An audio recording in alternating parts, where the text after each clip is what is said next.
नमस्ते सर्वांना. आज आपण आहे ना न्यूजपेपरची जी रीडिंग असते ना, ती कशा पद्धतीने केली पाहिजे, न्यूजपेपर कशा पद्धतीने वाचलं पाहिजे, या दृष्टिकोनातून चर्चा करणार आहोत. आता चर्चा करताना आहे ना, आपण जेव्हा सेंट्रलचे जे यू-पी-एस-सीचे जे पद आहे, त्याचं ज्यावेळेस आपण प्रिपरेशन करतो आणि स्टेटमध्ये यावर्षीपासून काय झालेलं आहे, डेप्युटी कलेक्टर, डी-वाय-एस-पी, तहसीलदार हे क्लास 1चे जे पदं आहेत ना, यांच्यासाठी सेंट्रलचा सिलेबस टाकलेला आहे. त्यामुळं काय असतं माहिती आहे का, प्रिपरेशन करताना ज्यावेळेस आपण न्यूजपेपर रीडिंग करतो ना, त्याला आपल्याला जर प्रॉपर दिशा जर असेल ना, तर आपण प्रॉपर प्रिपरेशन करू शकतो. म्हणजे आता फॉर एक्झाम्पल काही मुलांचे क्वेशन्स असतात, की न्यूजपेपर रीडिंग करायला नाही का 3-3 तास लागत असतात. बट आपण प्रॉपर वेने जर गेलं, आपल्या सिलेबस माइंडमध्ये असेल आणि आपल्याला क्लॅरिटी असेल, आपल्याला काय वाचलं पाहिजे, काय नाही वाचलं पाहिजे. त्या दृष्टिकोनातून आपण जर गेलं ना, तर आपलं 1 एंड हाल्फ अवरमध्ये ना चांगल्या पद्धतीने न्यूजपेपर वाचून होतो. आणि दुसरी गोष्ट, ज्यावेळेस आपण आन्सर रायटिंग करतो ना, न्यूजपेपर जो असतो ना, न्यूजपेपरचा खूप मोठा रोल असतो त्याच्यामध्ये. काही आर्टिकल असे असतात, की जे आपण आहे ना, ते जेव्हा आन्सर रायटिंग करतो ना, तिथं आपण त्या आर्टिकलचे काही पॉइंट असतात, तिथे इन्सर्ट करू शकतो आन्सर रायटिंगमध्ये. आणि कसं असतं, न्यूजपेपर रीड करायचा कसा असतो, आता तुम्हाला मी आज मोस्ट डेमो दाखवणार आहे. त्यामध्ये 2 न्यूजपेपर आहे आता माझ्याकडे. टाइम्स ऑफ इंडिया आहे आणि इंडियन एक्सप्रेस आहे. तुम्हाला जो योग्य वाटतो ना, तो न्यूजपेपर तुम्ही रीड करा. द हिंदू यूज करू शकता, टाइम्स ऑफ इंडिया यूज करू शकता, इंडियन एक्सप्रेस घेऊ शकता. आणि स्टेट लेव्हलमध्ये आता जे रिजनल लँग्वेजमध्ये प्रिपरेशन करताय, ते त्या लेव्हलमध्ये म्हणजे रिजनल लँग्वेजमध्ये म्हणजे सकाळ म्हणा किंवा लोकसत्ता म्हणा किंवा तुम्हाला जो वाटतो तो पेपर यूज करू शकतात. ज्यावेळेस आपल्याला मेन्स हे मराठीमध्ये जर द्यायची असेल ना, तर तो रिजनल एक पेपरचा यूज करू शकतात. सो प्रिपरेशन करताना न्यूजपेपर वाचायचा कसा आहे? तुम्हाला एक डेमो दाखवतोय मी. आता माझ्याकडे 2 न्यूजपेपर आहे. एक म्हणजे एक टाइम्स ऑफ इंडिया आहे. एक म्हणजे हा टाइम्स ऑफ इंडिया नावाचा एक न्यूजपेपर आहे आणि हा दुसरा म्हणजे काय इंडियन एक्सप्रेस आहे. समजलं? आता इंडियन एक्सप्रेस आणि टाइम्स ऑफ इंडिया मी तुम्हाला एकच न्यूजपेपर जरी वाचला, पण डेडिकेटेडली रोज वाचला ना, तर आपल्याला तो सफिशियंट असतो. पण वाचायचं काय सगळ्यात जास्त महत्त्वाचं ते. आजचा इंडियन एक्सप्रेसचा जो न्यूजपेपर आहे ना, त्याच्यामध्ये ना तुम्ही बघाल ना ज्यावेळेस न्यूजपेपर, त्यावेळेस ना माझ्यासमोर तुम्ही तो एक इंडियन एक्सप्रेस नावाचा पेपर आहे ना, तो समोर असू द्या फक्त. आता पहिल्यांदा आज फर्स्ट पेजवर काय लिहिलेलं आहे, इंडिया आणि यूएसची जी ट्रेड डील झाली ना, म्हणजे तुम्हाला सांगतो का मी काय आर्टिकल दाखवतो. अशा पद्धतीनं पिकअप करायचे असतं आर्टिकल आणि ते रीड करायचे असतं प्रॉपर वेने.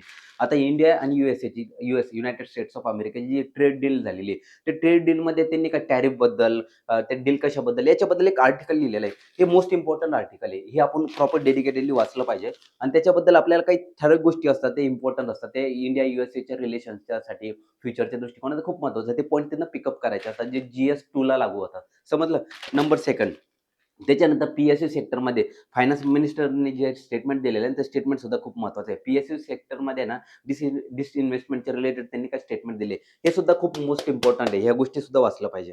तिसरी गोष्ट सुप्रीम कोर्टाचा नाही का पोर्शे क्रॅश केस पोर्शे पोर ते पोर्शे जे क्रॅश केस झाली होती आणि त्याच्या सुप्रीम कोर्टाचं एक जजमेंट आलेलं आहे. आता तुम्हाला एक सांगतो काय माहिती आहे का? त्याचा भावार्थ समजून घ्यायचा सुप्रीम कोर्टाचं जजमेंटच्या रिलेटेड. कारण की सोशल जस्टिस सोशिओलॉजीच्या रिलेटेड आपण तिथं पॉइंट आहे ना इन्सर्ट करू शकतो. म्हणजे हे एक इम्पोर्टंट आहे. म्हणजे 3 गोष्टी. बाकीचे जे काही ना कोणत्या पॉलिटिशियननी कोणती स्टेटमेंट दिली किंवा कुठल्या म्हणजे मर्डर केस असतात. भरपूर साऱ्या अशा गोष्टी असतात. ते जास्त इम्पोर्टंट नसतात. फक्त एकच आहे सोशिओलॉजीच्या रिलेटेड जर महत्त्वाची वाटलं की नाही, नाही, नाही. ही महिला व्हिक्टिमच्या रिलेटेड एक चांगली केस आहे किंवा वुमन एम्पॉवरमेंटच्या रिलेटेड ही चांगली केस आहे. ते एक्झाम्पल तुम्ही पिकअप करू शकता. इथं तर ऑलरेडी अजून एक पण तसं काही दिसलेलं नाही.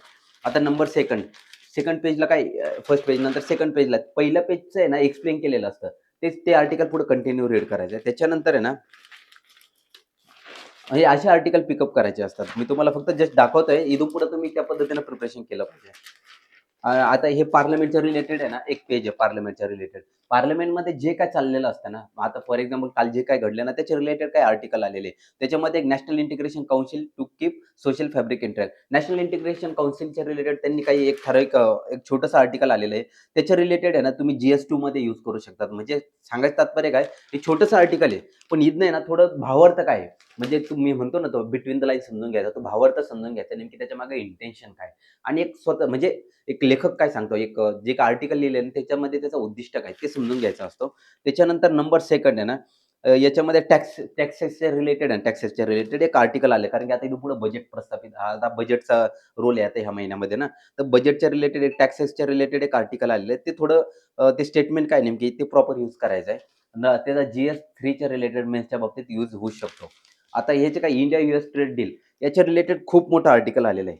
आता ते एक गोष्ट सांगतो GS2च्या रिलेटेड आहे ना, पुढच्या वर्षी म्हणजे आता ह्या वर्षीच्या मेन्समध्ये जी एक्झाम आहे ना, ते मेन्सच्या रिलेटेड इंडिया-यूएसएच्या रिलेशन जे काही ना, त्याच्यावर क्वेशन पडण्याचे चान्सेस भरपूर आहे. कारण की आता हे आर्टिकल आहे ना, हे प्रॉपर रीड करायचं आहे.